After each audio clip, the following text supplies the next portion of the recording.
बिस्तर पर बैठकर भोजन करने वाले ये वीडियो जरूर देखे, जानिए यमराज क्या कहते हैं। लेकिन वीडियो में आगे बढ़ने से पहले एक छोटी सी रिक्वेस्ट है। अगर आपने ये चैनल अभी तक सब्सक्राइब नहीं किया है तो सबसे पहले सब्सक्राइब कर ले, ताकि सनातन धर्म से जुड़ी सारी जानकारियां आप तक सबसे पहले पहुंच सके। कमेंट्स बॉक्स में प्यार भरा राधे राधे लिखकर आपकी हाजिरी अवश्य दे। चलिए वीडियो करते हैं स्टार्ट। एक बार यमराज और चित्रगुप्त यमलोक में बैठकर बात कर रहे होते हैं। तभी चित्रगुप्त यमराज से पूछते हैं, हे प्रभु, इस कारण से मनुष्य की अकाल मृत्यु, कौन से मनुष्य को संतान सुख नहीं मिलता है और कुछ मनुष्यों की मृत्यु हो जाती है, इसके पीछे क्या कारण है? मित्र को बताते हैं कि चित्रगुप्त, तुमने उचित ही प्रश्न किए। इन सभी प्रश्नों का उत्तर मनुष्य की आदतों में छिपा होता है। मनुष्य प्रकार का आचरण करता है, उसे उसी के अनुसार सुख और दुख भोगने पड़ते हैं। मनुष्य की अकाल मृत्यु होने के पीछे भी उसकी आदतें ही कारण ही भूत होती है। तुम्हारे प्रश्नों का उत्तर बताने से पहले मैं तुम्हें एक अत्यंत महत्वपूर्ण कथा सुनाता हूँ। इस कथा में तुम्हें तुम्हारे सभी प्रश्नों के उत्तर मिल जाएंगे, इसीलिए तुम इस कथा को। तो दोस्तों, यमराज ने चित्रगुप्त को जो कथा सुनाई है, हम वह आप सभी को सुनाने जा रहे हैं। इस कथा में मनुष्य के आचार विचार, अच्छी और बुरी आदतें तथा जन्म मृत्यु के विषय में बहुत ही महत्वपूर्ण ज्ञान दिया गया है। इस ज्ञान को कभी आधा अधूरा नहीं सुनना चाहिए। तो चलिए बिना देरी किए शुरू करते हैं। यमराज कहते हैं कि चित्रगुप्त, किसी समय की बात है, मध्य देश में एक अत्यंत सुंदर इस नगरी में एक हनुमान सेठ रहा करता था, जिसका नाम था आत्माराम। आत्माराम बहुत ही मेहनती था। उसने अपनी मेहनत से सारा धन इकट्ठा किया था। उसका बहुत बड़ा व्यापार था और सादगी उसके पास बहुत सारा, कितना परेशान कोई नहीं था। सौभाग्य से आत्माराम के 3 पुत्र थे और 2 पुत्रियां। आत्माराम के सभी पुत्र पुत्रियों का विवाह हो चुका था। आत्माराम के 3 बेटे उसी के साथ रहते थे और उसके कामकाज में उसकी सहायता करते हैं। आत्माराम का बड़ा बेटा किशन बहुत ही समझदार और बुद्धिमान था। वह अपने पिता के सारे काम संभालता था। छोटा बेटा गणेश भी खेत देखता था और इसके सारे काम करता था। और तीसरा सबसे छोटा बेटा पढ़ाई करता था। आत्माराम के दोनों बेटों का विवाह हो चुका था और कुछ समय बाद पढ़ाई खत्म होने पर उसने उसके छोटे बेटे का भी विवाह करा दिया और उसे भी अपने व्यापार में काम पर लगा दिया। भगवान की कृपा से सब कुछ ठीक चल रहा था। कई वर्ष बीत गए। आत्माराम के बेटों ने उसके व्यापार को और बढ़ा दिया और जब आत्माराम की मृत्यु का समय निकट आया तो उसने संपत्ति का बंटवारा करने का सोचा और अपने तीनों बेटों को बराबर हिस्सा करके उसने अपनी सारी संपत्ति तीनों बेटों के नाम कर दी और बड़ी ही प्रसन्नता से उसने मृत्यु को गले लगाया।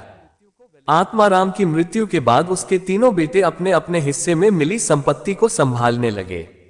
ऐसे ही समय बीतता गया। आत्माराम के बेटे अपने अपने घर पर हर साल अपने पिता का श्राद्ध करते थे और नदी में जाकर तर्पण भी करते थे, जिससे आत्माराम की आत्मा को शांति मिले। आत्माराम के बड़े बेटे को 3 अत्यंत सुंदर पुत्र की प्राप्ति, फिर छोटे बेटे को 2 पुत्र और 1 पुत्री हुई। लेकिन सबसे छोटे बेटे को कोई संतान नहीं। बहुत साल बीत गए, लेकिन सबसे छोटे बेटे को कोई संतान नहीं हो रही।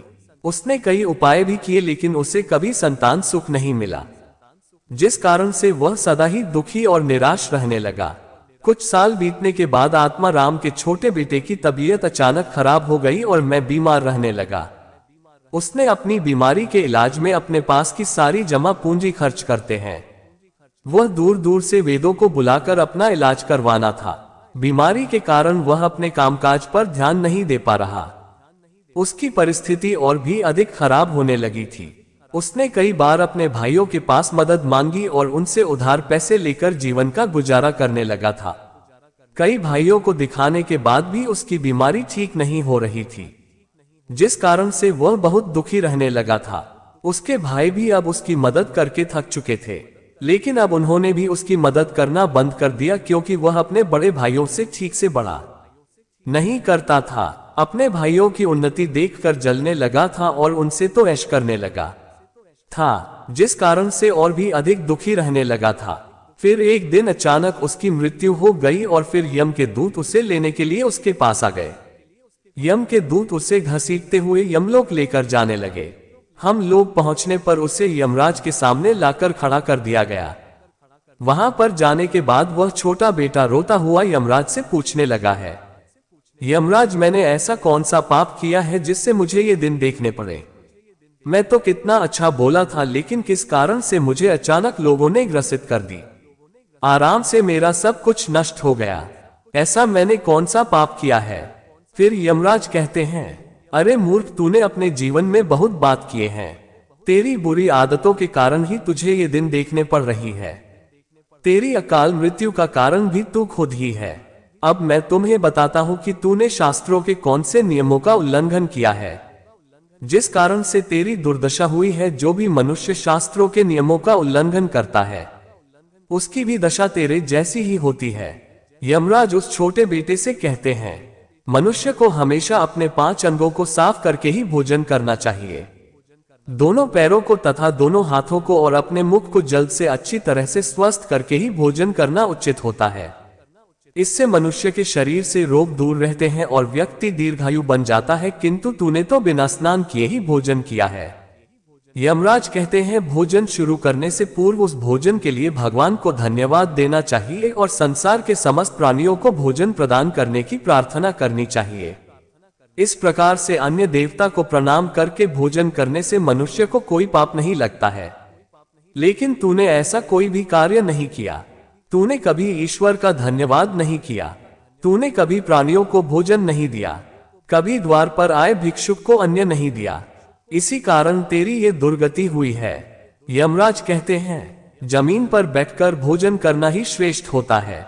बिस्तर पर बैठकर भोजन करने से मनुष्य के शरीर में रोग उत्पन्न होते हैं और उसकी आयु कम हो जाती है। तू बड़े आराम से बिस्तर पर बैठकर भोजन करता था, इसी कारण से तेरे शरीर में रोग निर्माण हुए। शास्त्र कहते हैं कि दहलीज पर बैठकर भी भोजन नहीं करना चाहिए। किंतु तूने किस नियम का पालन नहीं किया जिससे तेरी धन संपत्ति भी नष्ट हो गई। दहलीज पर बैठकर भोजन करने से धन का नाश होता है। यमराज कहते हैं, 3 प्रकार का भोजन मनुष्य को नहीं करना चाहिए।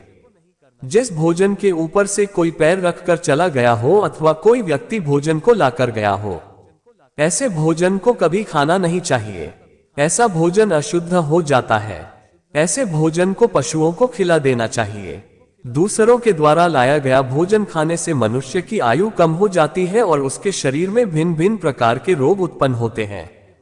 यदि भोजन में बाल निकल आता है तो ऐसा भोजन किया जाता है। यदि अन्य में बाल निकलता है तो उसे ईश्वर को कभी प्रसाद के रूप में नहीं चढ़ाना चाहिए और न ही स्वयं खाना चाहिए। ऐसा भोजन प्रेतों को प्राप्त हो जाता है।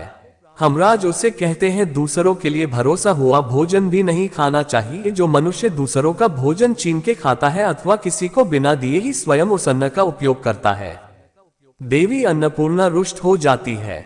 भोजन सभी में बैठकर खाना चाहिए। दूसरों के हिस्से का भोजन करने से मनुष्य के पुण्य कर्म नष्ट हो जाते हैं। लेकिन तूने इनमें से किसी भी नियम का पालन नहीं किया। किसी कारण से तेरी आयु कम हो गई। शास्त्रों के अनुसार दिल के समय में मनुष्य को उत्तर की ओर मुख करके मल मूत्र का त्याग करना चाहिए। यदि रात्रि के समय मल मूत्र का त्याग करना हो तो दक्षिण की ओर मुख करके करना चाहिए। मल मूत्र का त्याग करते समय हमेशा अपने सिर को ढक कर रखना चाहिए। किसी भी पेड़ के नीचे, कुएं के पास, नदी के किनारे के पास, गौशाला के पास, देव मंदिर, अग्नि के पास तथा शमशान भूमि के पास कभी मल मूत्र का त्याग नहीं करना चाहिए। शास्त्रों में कहा गया है, खड़ी होकर भी मल मूत्र का त्याग नहीं करना चाहिए। इससे शरीर में रोग और विकार निर्माण होते हैं। इसके साथ ही पूरी तरह से निर्वस्त्र होकर भी मल मूत्र का त्याग नहीं करना चाहिए। चलते चलते कभी पेशाब नहीं करना चाहिए, इससे जीवन में दुर्भाग्य आता है। जूते पहनकर, छाता लगाकर विमल मूत्र का त्याग करना अनुचित माना जाता है। कभी भी किसी स्त्री, गुरु, देवता, मंदिर और पानी की तरफ मुख करके आकाश में ग्रहों को देखते हुए मल मूत्र का त्याग करना अनुचित होता है। रात्रि में चंद्रमा और अग्नि की तरफ देखते हुए भी मल मूत्र का त्याग नहीं करना चाहिए। इससे जीवन में दुख और संकट आते हैं। मल मूत्र का त्याग करने के बाद उस भाग को स्वच्छ गाना चाहिए तथा अपने हाथों को भी जल से शुद्ध करना चाहिए। मल मूत्र का त्याग करने के बाद किसी दीवार पर सांस नहीं करना चाहिए। इससे पशु के रूप में जन्म प्राप्त होता है। मल मूत्र का त्याग करने के बाद उसे अच्छे से ढक देना चाहिए और उस पर मिट्टी डालनी चाहिए ताकि कोई पशु उसे खाए नहीं।